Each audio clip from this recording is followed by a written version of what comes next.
哦，穿過去啊？穿過去啊？還直接抓人啊？啊，走啊！人件事有够差，用跑的，我手不要亂伸好了。要吧？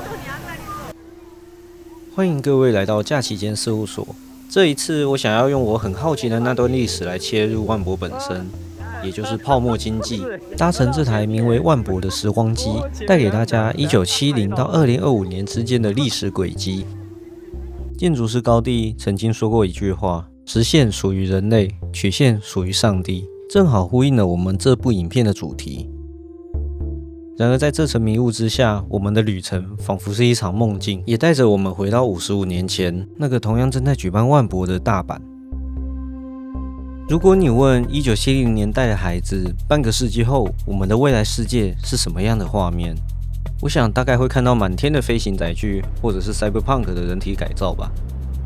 但這次一到達萬博會場，我們得到了一個完全不同的景象，人類或許返祖了吧？不是這種。竟然是用木頭來搭建這個博覽會的主視覺呢？與1970年代的日本不同，當時的日本相信直線就是真理，就是速度與效率的年代。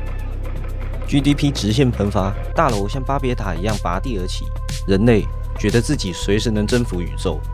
代謝派後現代主義為主流，緊接着是安藤忠雄為首的清水混凝土、極簡、侘寂風格，為這個奢靡的時代注入了不同的聲音。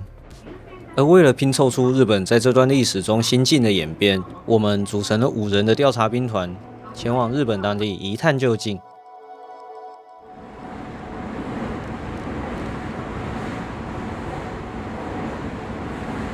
來到大阪萬博的第一站，我們打算來探討第一件事情，也就是訊息的傳遞，一個人類世代都無法逃避的問題。因此，我們預約到了 NTT 館，全名 Nippon Telegraph and Telephone Corporation。你可以大概想象，就是台灣的中華電信就對了。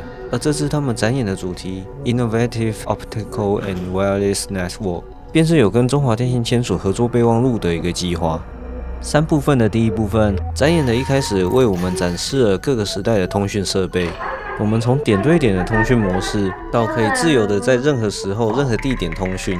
人們不再受限於家用電話，改而使用無線電話，而電視通話，也就是我們常說的視訊通話，也搭乘網絡崛起的順風，飛向了遙遠的未來。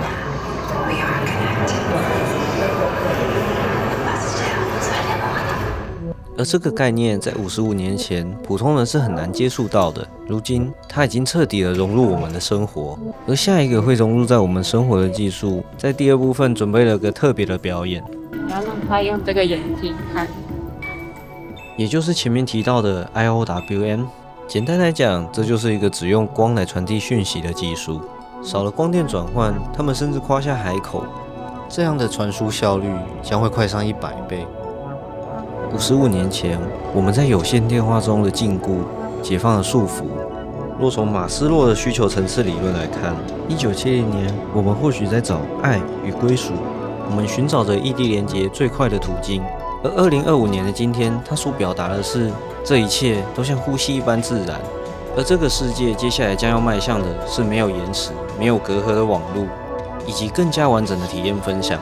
像是這一段，我就很想跟大家分享我的感受，它就是完完全全的把歌聲、踏步震動、如布料摩擦、頭髮甩動，以及各種表演所產生的聲響，通通都記錄到這場表演中了。雖然我們覺得現在難以觸及，但也許未來就像現在的網絡一樣普遍吧。為了感謝我的會員，我要把這一段留給會員頻道了。どうぞ次お進みください。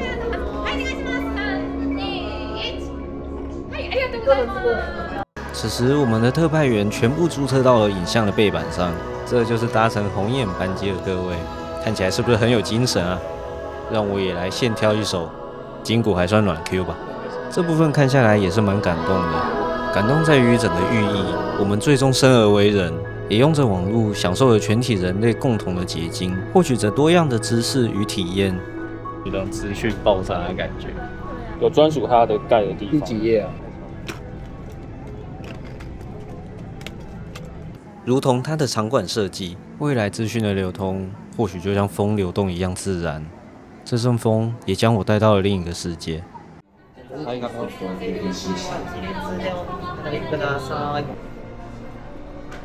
限の太陽光エネルギーを動力源として GOIC で軌道エレベーターの拡張工事を進めています。GOIC 在虚擬設定裡是和平組織，在現實中則是致力於結合鋼彈與宇宙世紀來實現未來技術的組織。在下面地上一點，好帥。這邊呢，就先邊展示也邊跟大家解釋一下我的理解好了。在我們眼前，這是賈布羅衛星，而賈布羅這個名稱的來由是鋼彈裡面聯邦陣營的重要據點，也就是現實中位於巴西的賈布羅。難怪聯邦跟巴西的旗幟會這麼像。設定中是一顆地球同步衛星，從地球上看，它始終會在同一個位置。因此，我們可以在設定好的地點，用太空電梯的方式載運貨物跟人員。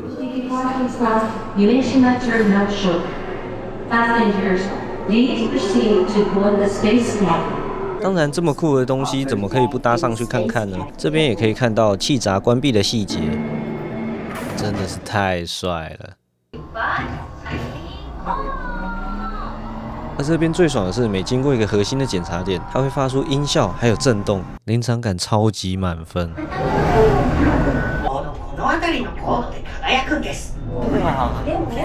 快樂，太有臨場感吧，身臨其境的。此時向我們揮手的叫做薩克，是吉翁的人形兵器。說到人形兵器，第一架能運載人形兵器的戰艦也出現在我面前。White Base 白色基地，各位把它當航空母艦就對了。接下來它的劇情我就不再多做贅述，主要來講講鋼彈這個 IP 在這個時代以及過去是什麼樣的定位。我們再度回到1970年的萬博，在當時鋼彈還沒有出現，一直到1979年系列的第一作才開始。作品不斷強調着反戰以及對於未來世界的憧憬，也一再講着人類要脫離重力的束縛，所以到了宇宙建立殖民地。但人類對彼此的猜忌與鬥爭仍然在歷史上不斷的重演。系列除了以當時的浪漫幻想着未來科技以外，同時也催生了一個新的物種——新人類 （New Type）， 一個可以穿越時空與心靈對話的人類。這也讓我想到 NTT 館所說的，他們也是想要讓這種遙遠的溝通像風一樣自然，這樣就可以看見人類是多麼渴望理解他人。在與彼此更深層理解以後，也比較能夠消除歧義，並且弭平紛爭嗎？畢竟用着近乎相同語言的人們，仍然互相發起戰爭，如同鋼彈在泡沫經濟的前夕誕生。在那充滿美好幻想的時代之下，泡沫破了。如同我們看到的這個劇情一樣，鋼彈仍然是我們心中無法取代的救世主，它承接下了世代交織出的美夢。而這次設計很有趣的一點，它並沒有佩戴武器，沒有光束步槍，沒有光劍，取而代之的是充滿護盾的防禦系統，以及保留那純粹堅韌不拔的心。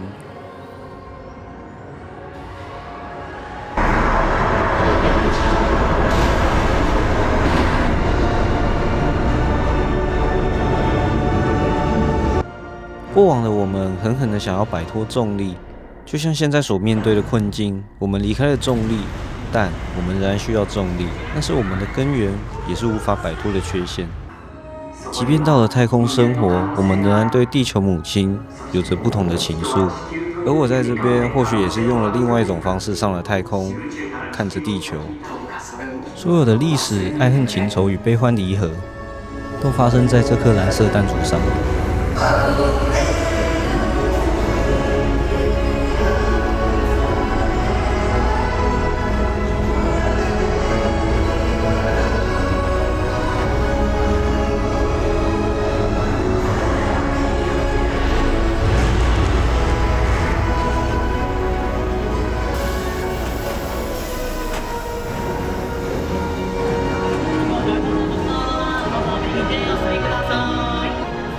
結束了，真的很讚，真的。然後一出來就看到他的背，只能說回歸地球設計的這個煙霧真是太絕了。有吧，還不錯吧。當然，這邊除了集章以外，我和我朋友都一起買了一盒鋼彈。而這次展出的是初始鋼彈，手上完全沒有武器，並且也卸除了背後的光劍。這次的鋼彈不再作為兵器，而是作為一名守護者。看完鋼彈與怪獸及汪克對戰以後，我們就來談談怪獸吧。大阪怪獸，不知道大家有沒有聽過，或是聰明的你已經知道這是一本書名，是李清志的著作。作者認為，大阪本身就是一座充滿生命力與混雜美學的怪獸城市。對於初來乍到的我，確實如此。在各處前衛的現代建築群之下，他們仍然保留了人類最珍貴的資產。傳統文化仍然在大阪街頭蓬勃發展，展現他們的活力。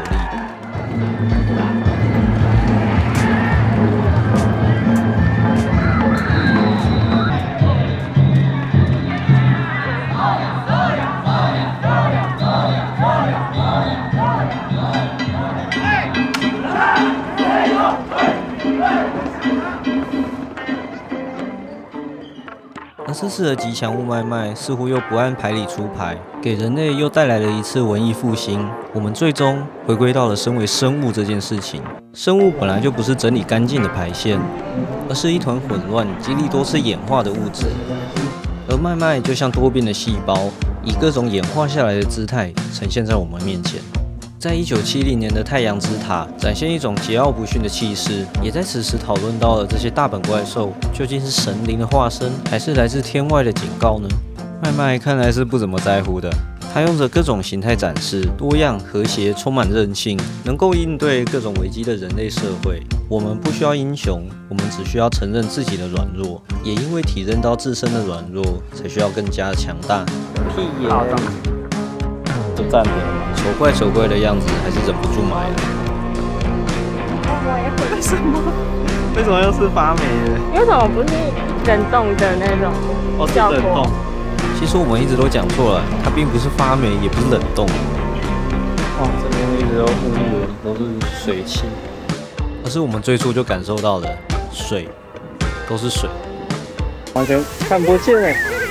哦，都是水，都是水。接着我們就來聊聊展場的主視覺，藤本壮介設計的大屋根。OK， 又是一個做夢都沒有想到的場景。我們現在在大阪萬博，那種感覺超級迷幻，就是這些地方不是都是那個什麼網紅們，或者是常來日本玩的，就是都在影片上面看到，都在論壇上面看到，但一旦自己出現的時候，哇！那種感覺完全不一樣，這就是大屋根的半屋頂，再上去更高的地方在那邊。那上來這邊有3種方式：走樓梯、搭電梯，或者是那邊有一個手扶梯。大屋根以關公法為基礎，搭配金屬構件組成的這一個環。與泡沫經濟前的大阪萬博不同，他們重新拾起了傳統工法。大屋根不再以堅若磐石的抗性來抵抗自然，而是讓空氣與陽光穿越，體現了藤本壯介一直在講的弱建築。建築本身就會產生強烈的存在感，但作為與環境互動的載體，它選擇讓自然流入我們所使用的空間，模糊了既有思考的邊界。我們所處的空間不再被建築所定義，而是像液體、像水一般的自由。最後是大屋根矗立的所在地夢洲，它有着如此美妙的名字。我們在前面所經歷的這些盛宴，就在這團垃圾島上面，也是泡沫經濟下的負遺產。或許這樣的對比就是一個非常重大的啟示：真實的世界本就不像表面那樣光鮮亮麗，而是不斷因應時代修正，變成我們所見到的樣子。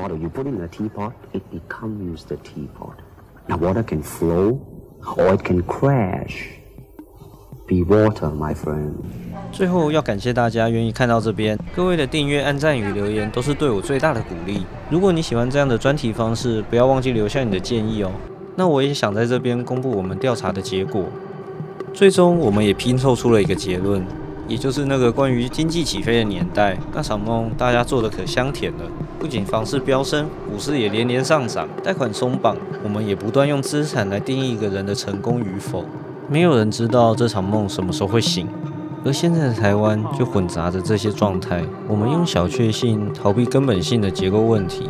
當這場盛宴的音樂停下，我們能面對狂歡後的寂靜嗎？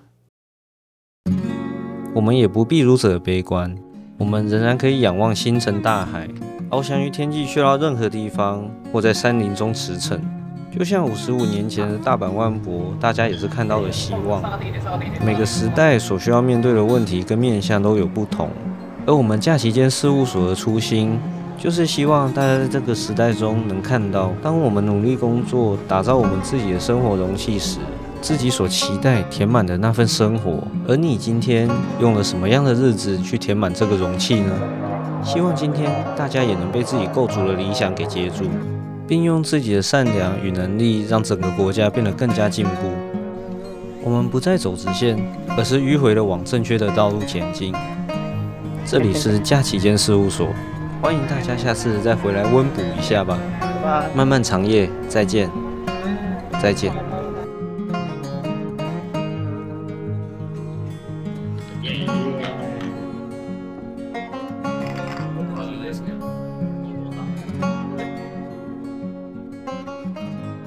商機直接睡覺，睡包。